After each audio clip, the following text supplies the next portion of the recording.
से चलना प्रारंभ करें। रोमियो पत्री 8 अध्याय का 5 से लेकर रोमियो पत्री 8 अध्याय का 5-6 का।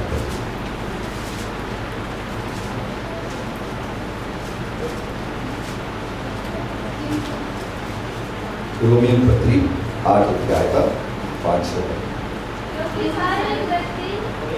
हाँ, व्यक्ति शरीर की बातों पर मन लगाते हैं, परंतु आध्यात्मिक आत्मा की बातें पर मन लगाते हैं। हाँ जी, और क्योंकि शारीरिक व्यक्ति शरीर की बातों पर मन लगाते हैं। हाँ ठीक है। अब क्या कर देता है, उसको आत्मिकता को पूरा निकाल दिया। निकालने के बाद अब आदमी क्या करता है, व्यक्ति क्या करने लगता है, अभी टोटल जो है किसमें मन लगाने लग जाता है, शरीर पर। शरीर में क्या है, संसार है कि नहीं।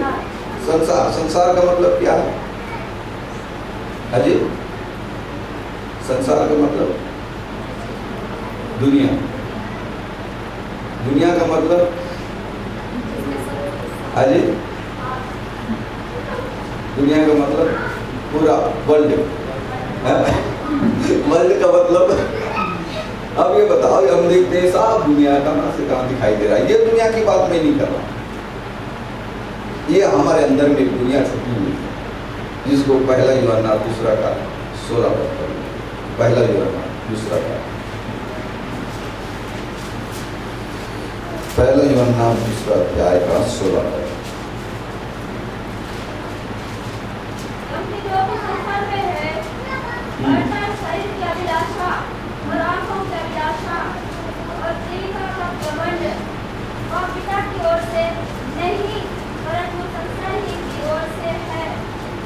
अब देखो क्या बोलता है यहाँ पर, हम लोग संसारी क्या क्या 16 पद से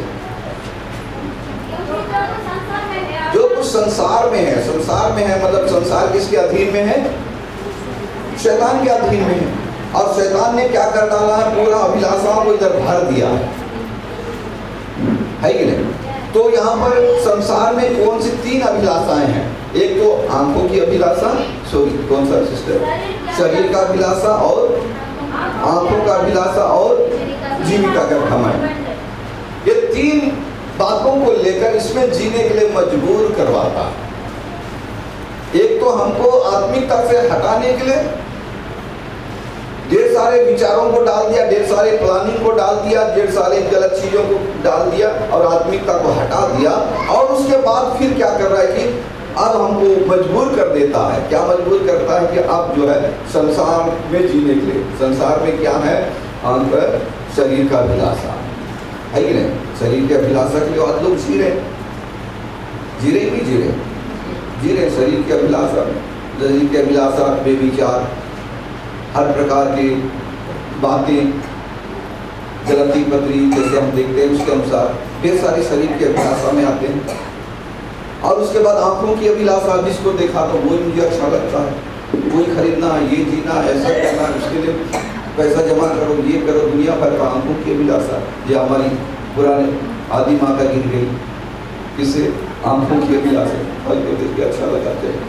आज भी ऐसी होते हैं ना, कहीं भी गए पति पत्नी को कुछ अच्छा लगा तो फिर पत्नी क्या बोलती है, उसको लेने से ठीक रहेगा।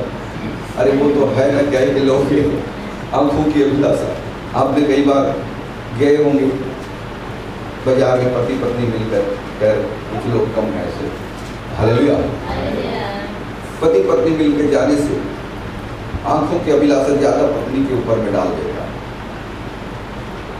हम यदि दुकान में जाते हैं, किसी कपड़े की दुकान में, उदाहरण के लिए बता रहा हूँ, कपड़े की दुकान में जाने से क्या होता है मालूम है, एक कपड़ा लेने के लिए हम जाते हैं, एक ही कपड़ा ले, हम लोग चले जाते हैं कपड़े की दुकान में। जाने के बाद एक कपड़े निकाल के दिखा देगा, इसको पसंद नहीं, या दूसरा निकालता है, तीसरा निकालता है। उसके बाद हम देखते हैं कि वहां का जो सेलर है, जो बिक्री करने वाला जो वहां पर बैठा है, वो जानता है, वो क्या जानता है, वो हमसे बात नहीं करेगा, पुरुष से ज्यादा बात नहीं करेगा, लेडीज से बात करेगा, सिस्टर, मैडम, मैडम देखिए ना, आप ऊपर से कपड़ा को ऐसा रख देगा वो, देखो ना मैडम आपके शरीर में बहुत जचता है, वाह जोरदार दिख रहे हो मैडम। अब उसके बाद ये भी दिखती है तो हाँ बढ़िया लग रहा। अरे एक ही पीस बचा और ज्यादा। अब ये कोई उठा के ले गया तो गड़बड़ हो जाएगी। यदि मेरे जैसा पति कहता है कि हो जाएगा, क्योंकि घर में भी रात भर नींद नहीं आता। क्यों नींद नहीं आता? वो मेरे को पसंद आया था, लेकिन आपने रिजेक्ट कर दिया। गिलास को टक से डाल देते, पानी देते समय इधर, खाना देते समय कुछ। ये सब बातें देखकर अब पति क्या, अब वो दुकानदार जानता है कि ये मैडम को पटा दूंगा ना, ये बता देगी जा करके अच्छा लग रहा है जी इसको। अब वो क्या करेगा? हमारे जैसा व्यक्ति, अब अनुभवी व्यक्ति है तो यदि मुश्किल होगा तो गड़बड़ हो जाएगा करके। अब सर क्या करेगा? ठीक है, अब उसको भी इज्जत है उस दुकानदार के सामने, नहीं बोलेगा देखो पत्नी के लिए देखो पति इतना खरीद नहीं पा रहा है, तो इसलिए क्या करेगा? जो भी हो, चलो आजकल का मोबाइल सिस्टम है, चलो भाई पेमेंट कर देंगे। आंखों की अभिलाषा, घर में ढेर सारे कपड़े लाना, ढेर सारे सामान खरीदना, ये करना, भूखा पूरा उधारी करवाने के लिए शैतान प्लानिंग बनाता है नहीं, लेकिन जरूरत नहीं है वो सब चीज चाहिए, सारा संसार चाहिए हमारे लिए। अरे बड़ा आलिशान मकान चाहिए, मकान में ऐसा होना चाहिए, वैसा होना चाहिए, ये ऐसा रहना चाहिए, ये सब हमको जरूरत नहीं है। लेकिन अभिलाषाएं हमको क्या करती है? मजबूर कर डालती। मैं मन बोल रहा कि आपके घर का सामान बेच डालो, नहीं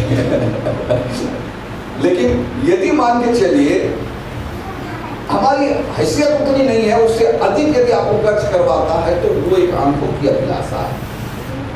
आज कई पत्नियां, मैं कह रहा अपने इस एरिया में कम है, मेरे एरिया में थोड़ा सा आंध्रा से ज़्यादा प्रभावित लोग हैं, तो वहाँ पर ज़्यादा जो है लोग पहनना ओढ़ना ज़्यादा पसंद करते हैं, सोना चांदी तो ज़्यादा है नहीं। हाँ, सोना ज़्यादा पहनने के लिए प्रयास करते हैं। उनके घर में कोई काम कमाई वगैरह नहीं है, लेकिन फिर भी क्या करते हैं कि मेरे लिए पायल खरीद दो, मेरे लिए ये खरीद दो, मेरे लिए वो खरीद दो। बेचारा पति कुली करने जाता है। आजकल वहां पर पैसा जो बांटते हैं वो हर दिन आके पैसा ले जाता है, तो ये पत्नी की इच्छा पूरी करने के लिए उसके लिए पायल खरीदेगा, उसके लिए ये क्या खरीदता है?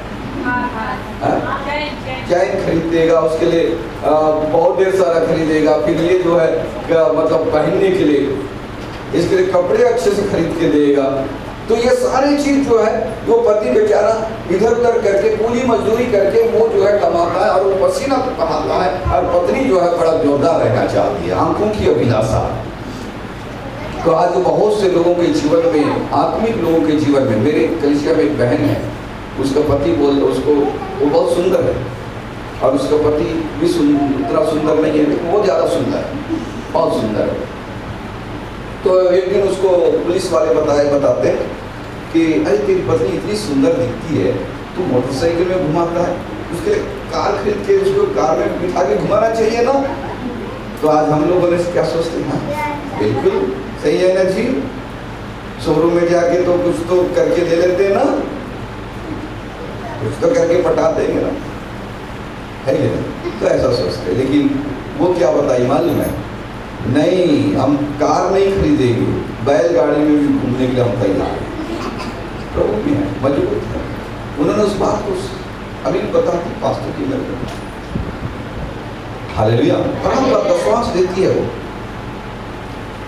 उसका पति थोड़ा कंजूस भी करने से वो नहीं मांगती है, बिल्कुल विश्वास देना बराबर है, विश्वास बराबर। हालेलुया। कि वो जो है आंखों की अभिलाषा में सुंदर है, बहुत अच्छी है, लेकिन फिर भी जो है वो बताती कि नहीं, मुझे नहीं चाहिए। हालेलुया। मुझे आंखों की अभिलाषा को पूरी नहीं करना। तो इसलिए शैतान जो है 3 हमले करता है, 3 प्रकार के जो बातों को लेकर। संसार की 3 बातें। कौन कौन सा? एक तो शरीर का अभिलाषा, खाने पीने ओढ़ने पे, है कि नहीं? उसके बाद आंखों में जो भी दिखाई दिया तो वो चाहिए, और ढेर सारी उसमें मैं आपको वर्णन नहीं करूंगा। और उसके बाद फिर कहा गया कि और जीविका का घमंड।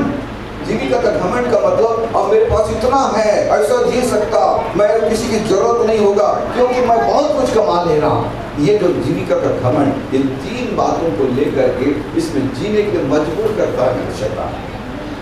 क्या करता है? मजबूर करता है। जब हम उसमें जीने के लिए मजबूर हो जाते हैं तो इसका मतलब जो है कि हम पूरी तौर से, हमारी जो आत्मिक जीवन खत्म हो जाती है और हम पूरी तौर से क्या हो जाते हैं? शारीरिक रूप से चलना शुरू होते हैं। इसलिए आज कई मसीह लोग पुराने मसीह हो गए और उनके जीवन में देखो आत्मिकता खत्म हो गया, पूरी तौर से संसारिकता में ही जी रहे हैं। उनके पास लड़ाई झगड़े हैं, उनके पास ढेर सारे स्वार्थीपन आ गया, ढेर सारा जो है ऐसे ऐसी चीजें उनके जीवन में आने लग जाता है। क्यों? क्योंकि बहुत दिनों के बाद, बहुत दिन रहते रहते जो है उनके आत्मिक जीवन में ठंडा हो जाते हैं और केवल नाम के लिए मसीह कहलाते हैं, लेकिन हर प्रकार से वो क्या हो जाते हैं? मरे हुए अवस्था में आ जाते हैं। इसलिए आज हर प्रकार की बुराइयां ऐसे ऐसे लोगों को देती है। इसलिए मैं आपको सावधान करना चाहता हूँ कि आपका जीवन हमेशा ताजा रहे। हालेलुया। जीवन शुरू से लेकर अंत तक, मरते तक प्रभु के लिए अच्छा जीवन, पवित्रता का जीवन, धार्मिकता का जीवन आप जीते रहें। Hallelujah, hallelujah. क्योंकि आपको जो है ऐसी जो बातें आते हैं तो आप समझिए जहां पर भी आपके आत्मिक जीवन को कुछ ना कुछ, किसी ना किसी तरह से आपको कमजोर करने का प्रयास करती है, तो आप यीशु के नाम में उसको हटा दीजिए। मैं ऐसे करता हूँ कई बार, कई चीज़ों को मैं करता हूँ कि नहीं चाहिए, हमें नहीं चाहिए, हमारे आत्मिक जीवन के लिए नुकसान कोई चीज नहीं चाहिए। हालेलुया। तो इस प्रकार से ये जो हमला करते रहता है, कौन सी हमको शारीरिक रूप से जीने के लिए ये बातों को मन में डालता है। इसलिए आज हमारे पास बताते कई लोग, पास्टर जी आपके पास 2 बच्चे लोग हैं ना, उनका भविष्य क्या है, इसलिए कुछ करना चाहिए। मैं बोलता कुछ नहीं करूंगा, मेरा भविष्य, मेरे बच्चों का भविष्य यीशु मसीह। Hallelujah, hallelujah. यीशु मसीह भविष्य है, इसलिए वो करेगा, मेरे सारे भविष्य को वो उसके हाथ में है, वो चलाएगा। मैं तो पिता कुछ दिन के लिए होगा, लेकिन मैं मरने के बाद वही तो पिता रहेगा। हालेलुया। तो पिता को तो मालूम होगा ना, इसका शारीरिक पिता चला गया, इसका वो पिता तो ऊपर में रहेगा, वो जो है कंट्रोलर, पूरा वहां से वो सब कुछ करेगा। हालेलुया। इसलिए मैं धार्मिकता से, मैं परमेश्वर के लिए जीऊं तो मेरे बच्चों के लिए मेरी चिंता करने की जरूरत है। आज बहुत लोग बच्चों की चिंता कर रहे हैं। आप धार्मिकता से जीवन व्यतीत करें तो आपके बच्चों को भी परमेश्वर संभालेगा। Hallelujah, hallelujah, hallelujah. इसलिए लिखा है, राजा दाऊद कहता है कि मैं एक धर्मी व्यक्ति को लड़कपन से लेकर बुढ़ापे तक देखता आया, ना तो धर्मी को त्यागा हुआ और ना उसके बच्चों को टुकड़े मांगते हुए देखा। मतलब परमेश्वर एक धर्मी जन यदि एक परमेश्वर के लिए अपने आप को समर्पित करते हुए परमेश्वर के लिए जीने वाले व्यक्ति के, उसके बच्चों को भी कभी टुकड़े किसी से मांगने का जरूरत नहीं पड़ेगा। हालेलुया। समय समय में परमेश्वर चमत्कार करेगा। इसलिए आप अपने बच्चों के लिए भी कभी चिंता ना करें। शैतान डालेगा तेरे बच्चे का भविष्य क्या है, मेरे बच्चे का भविष्य यीशु मसीह है। हालेलुया। लेकिन आप धार्मिकता में जीना, आपके मुंह से किसी प्रकार की गंदी शब्द नहीं आना, आपके जीवन में, आपके माइंड में किसी प्रकार की बुरी बातों में या बुरी चीज़ों में आपको जीने का, आपको किसी प्रकार के अनावश्यक कार्य करने की जरूरत नहीं जो धन संपत्ति कमाने के लिए, क्योंकि ये जो है बड़ा हमला है, ये घातक है। ये शैतान जो है 3 प्रकार के, एक तो शरीर का अभिलाषा, दूसरा को आंखों की अभिलाषा, तीसरा जीविका का घमंड लेके आएगा। अब कहेगा तेरे पास घर द्वार, क्योंकि इधर उधर कमा के कर दिए तो तेरे पास घर है, द्वार है, तुम्हें क्या चिंता, हमें फिर भी आप उसको निगलेक्ट करते हैं। नहीं, हमारे लिए ये तो हमारा नहीं। हालेलुया। किसी प्रकार का अहंकार हमें जरूरत नहीं है। आज बहुत बार ऐसा होता है, लोग कई बार नौकरी करते हैं तो लोग बोलते हैं कि अरे हमको क्या, तुम्हें नहीं आने से हमारा नौकरी हम चाहिए। नहीं, ऐसा वाला घमंड हमारे जीवन में बिल्कुल नहीं आना चाहिए। ये जो इसको बोलते हैं जीविका का घमंड, मेरे जीने की क्षमता है। मैं इसलिए कुछ नौकरी वालों को बोलता हूँ, देखो आप लोग तो सरकार के बेटे लोग, नौकरी वाले, सॉरी दामाद लोग हैं, कर्मचारी को बोलता हूँ मैं, आप लोग सरकार के दामाद लोग हो और नेता लोग उसके बेटे लोग हैं। लेकिन हम मजदूरी लोग हैं, लेकिन हमारा पिता बड़ा है। Hallelujah, hallelujah. हम भी तुमसे कम नहीं है, तुमको सबको पालने वाले के ऊपर का पिता के संतान।